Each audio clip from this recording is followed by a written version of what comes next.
Professor Joshi, विपक्ष ने आज जबरदस्त हंगामा सदन में क्या आपत्ति अपनी जताई है।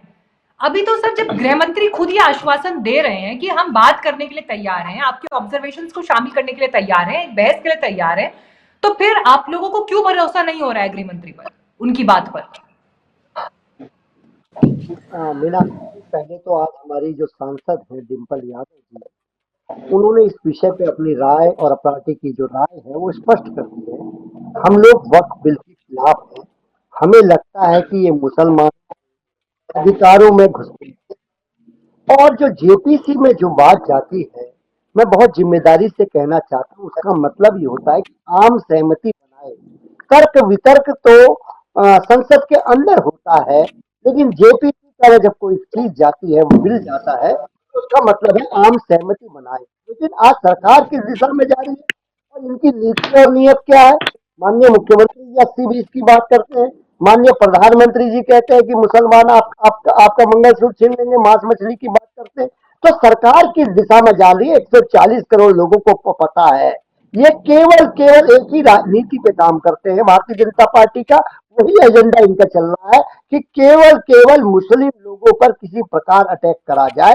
ये सरकार का सिंगल गोल इस दिशा में कर रहा है। आदरणीय मोदी जी की सरकार हो, आदरणीय योगी जी की सरकार हो, हम इस दिशा में काम करते हुए इनको देखते हैं।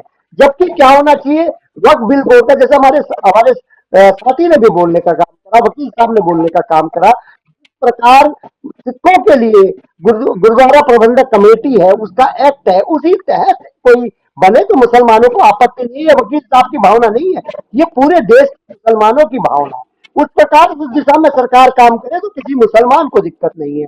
लेकिन सरकार क्या चाहती है कि उन पर अपना एकाधिकार करे और उनको जो तोड़ने का काम करे, उनकी भावनाओं को आहत करने का काम करे। इसलिए समाजवादी पार्टी का sir on a contrary, Joshi ji, on a contrary एक पॉइंट मेरा है, आपने मंगलसूत्र वाले बयान का जिक्र किया। देखिए, चुनावी रैलियों में जो बयान दिए जाते हैं और संसद में जो बात की जाती है, पॉइंट 1, क्या हम इसकी तुलना कर सकते हैं?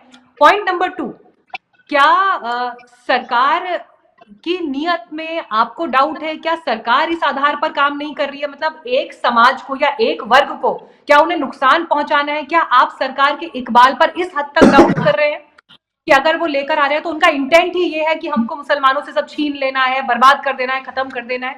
क्या सरकार इस इंटेंट से काम कर रही है आपकी नजर में?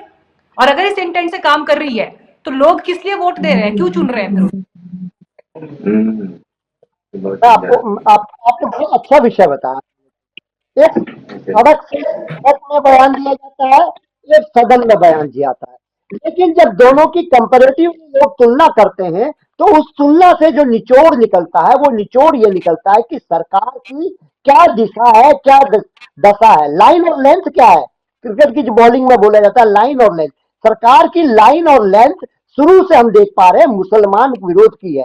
एकमात्र राजनीति इनकी मुसलमान विरोध करने की है, मुस्लिमों पे अतिक्रमण करने की है, उनकी भावनाओं को आहत करने की रही है। हम इसलिए इस वक्फ बोर्ड के खिलाफ है। अब दूसरा विषय जो आपने मुझसे अभी पूछने का काम करा, मैं आपको बहुत जिम्मेदारी से बताना चाहता हूं, हम लोग वक्फ बोर्ड के को जो संशोधन है उसके खिलाफ नहीं है, हम लोग उसके खिलाफ हैं कि मुसलमानों की जो भावनाएं आज करने की कोशिश कर रहे हैं। जैसा मेरे साथी ने बोलने का काम करा, वकील साहब ने कहा कि मुसलमानों को जिस प्रकार सिखों का है, उनकी प्रबंधक कमेटी फैसला लेती है, उसका जो एक्ट है उसमें उनको लाभान्वित करने की सरकार की भावना है। उस दिशा में अगर मुसलमान करो तो वकील साहब और मैं नहीं, पूरे देश के मुसलमान इसका स्वागत करें।